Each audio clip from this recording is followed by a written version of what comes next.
Hello all welcome to Telugu learners YouTube channel. ఈరోజు ఈ వీడియోలో మనం మాట్లాడుకుందాం the wings of fire APJ Abdul Kalam గారి గురించి. ఇది మన ఛానల్లో రెండో వీడియో అనమాట. రెండో వీడియో మనకి ఏదైనా మంచిగా ఒక లీడర్ గురించి చేయాలనుకున్నాను. అలా ఎదుగుతుంటే మనకి ఏపీజే అబ్దుల్ కలాం గారి బుక్ వింగ్స్ ఆఫ్ ఫైర్. ఈ వింగ్స్ ఆఫ్ ఫైర్లో ఏముంది, మనకి చాలామంది చదవాలనుకుంటారనమాట ఈ బుక్ని. ఈ బుక్లో అసలుకి ఏముంది అంటే మామూలుగా హైలైట్గా దీంట్లో ఏముంది, దీంట్లో థీమ్ ఏంటి అందరూ తెలుసుకోవాలనుకుంటారనమాట. దాన్ని ఉద్దేశించి అయితే మనకి ఈ వీడియో చేయడం జరిగిందనమాట. ఈ వీడియోలో ది వింగ్స్ ఆఫ్ ఫైర్ అనేది భారతదేశ 11వ రాష్ట్రపతి ఏపీజే అబ్దుల్ కలాం గారి ఆత్మకథ. అరుణ్ తివారీతో కలిసి రచించిన ఈ పుస్తకం 1999లో మనకి ప్రచురించడం జరిగిందనమాట. అయితే ఈ మెయిన్గా ఈ పుస్తకంలో మనకి అంటే ది వింగ్స్ ఆఫ్ ఫైర్ పుస్తకంలో మనకి ఏముంది అంటే ఒక ఇన్స్పిరేషనల్ కథ అని చెప్పుకోవచ్చు. ఇది తమిళనాడు ఒక చిన్న గ్రామం నుంచి భారతదేశ రాష్ట్రపతి అయ్యే వరకు కలాం గారి జర్నీ కానివ్వండి మొత్తం ఈ పుస్తకంలో మనకి వివరించడం జరిగిందనమాట. అలాగే మనకి ఇతని యొక్క చైల్డ్హుడ్ కానివ్వండి, ఇతని మామూలు విద్యాభ్యాసం కానివ్వండి, చాలా అంటే చాలా మొత్తం చాలా కష్టాలు పడ్డారు ఇతను. ఆ కష్టాలను ఎలా అధిగమించారు అనేది మనకి పుస్తకంలో చాలా చాలా వివరణాత్మకంగా అయితే వివరించడం జరిగిందనమాట. నెక్స్ట్ మూడోది ఏంటంటే ఇస్రో మరియు డిఆర్డిఓలో ఇతని కెరియర్ ఎలా ఉంది, అసలు ఇస్రోలో అంటే ఇస్రో ఎలా జాయిన్ అయ్యారు, ఇస్రోలో ఎలా పనిచేశారు, అలాగే డిఆర్డిఓ అతని కెరియర్ ఎలా ఉంది, భారతదేశ అంతరిక్ష మరియు క్షిపణి కార్యక్రమాలు కలాం చేసిన కృషి ఎలా ఉంది, మొత్తం మనకి పుస్తకంలో వివరించడం జరిగిందనమాట. అంతేకాకుండా ఇతను ఒక విజన్ అయితే ఏర్పాటు చేసుకున్నారనమాట. భారతదేశం కోసం ఒక విజన్ అతను ఏర్పాటు చేసుకున్నారు. ఆ విజన్ ఎలా ఉంది అంటే ఈ విజన్ నాకు మెయిన్గా అర్థమైంది ఏంటంటే కలాం గారు భారతదేశం యొక్క అభివృద్ధి కోసం తన దృష్టిని వివరించాడు. అది ఎలా అంటే మామూలుగా ఆవిష్కరణలు కానివ్వండి, అంటే యూత్కి కొంచెం సపోర్ట్గా ఇవ్వడం కానివ్వండి, ఇలా చేస్తే మనం ఖచ్చితంగా సక్సెస్ అవుతాము అని చెప్పారనమాట.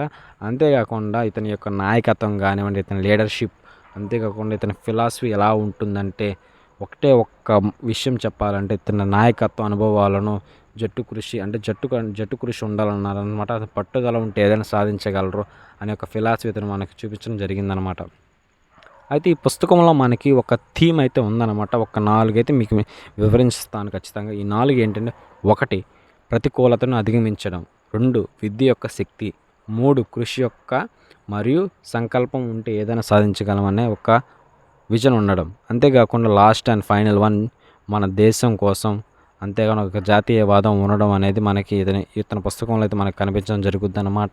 తర్వాత ఇతను ఒక అవార్డులు కానివ్వండి, అవార్డులు ఇతను చాలా పొందాడు అనమాట. మెయిన్గా నేను ఒకటి చెప్తాను. 13 భాషలలో ఇతను నేర్పరని చెప్పవచ్చు. 13 భాషలు అయితే ఇతను నేర్చుకున్నారని చెప్పుకోవచ్చు. తర్వాత పద్మభూషణ్ అవార్డులు అయితే వచ్చాయన్నమాట. అంతేకాకుండా ఇతని యొక్క ప్రభావం భారతదేశం మీద ఎలా ఉంది ఒకటి చెప్తాను. లక్షలాది భారతీయుల యువతకు ఇతను ఒక ఇన్స్పిరేషన్ చెప్పుకోవచ్చు. ఎందుకంటే ఇతని ఇన్స్పిరేషనల్ స్టోరీ ఇతంది. కలాం గారి యొక్క పట్టుదల కానివ్వండి, ప్రాముఖ్యతను కానివ్వండి, చాలా వరకు అతను ఇప్పుడు లేకపోయినా కానీ అతని గురించి చెప్పుకుంటారనమాట. భారతదేశం యొక్క శాస్త్రీయ విజయాలకు హైలైట్గా నిలిచింది మన ఏపీజే అబ్దుల్ కలాం గారి కథ. మళ్ళీ చాలా ఆవిష్కరణలు కానివ్వండి, చాలా యూత్ని ప్రోత్సహించడం కానీ ఇతను చాలా చెప్పారనమాట చాలా సభలలో. అయితే మెయిన్గా మన ఏపీజే అబ్దుల్ కలాం గారి ది వింగ్స్ ఆఫ్ ఫైర్ అనేది ఏపీజే అబ్దుల్ కలాం గారి యొక్క అద్భుతమైన జీవిత కథ మరియు భారతదేశం పట్ల ఉన్న అతని దృష్టిని ప్రదర్శిస్తూ భారతదేశ సాహిత్యంలో ఒక క్లాసిక్గా మారిన ఏపీజే అబ్దుల్ కలాం గారి యొక్క స్టోరీ మనకి ఇన్స్పిరేషనల్గా ఉంటూ ఒక ప్రేరణాత్మకంగా అయితే ఉంటుందన్నమాట.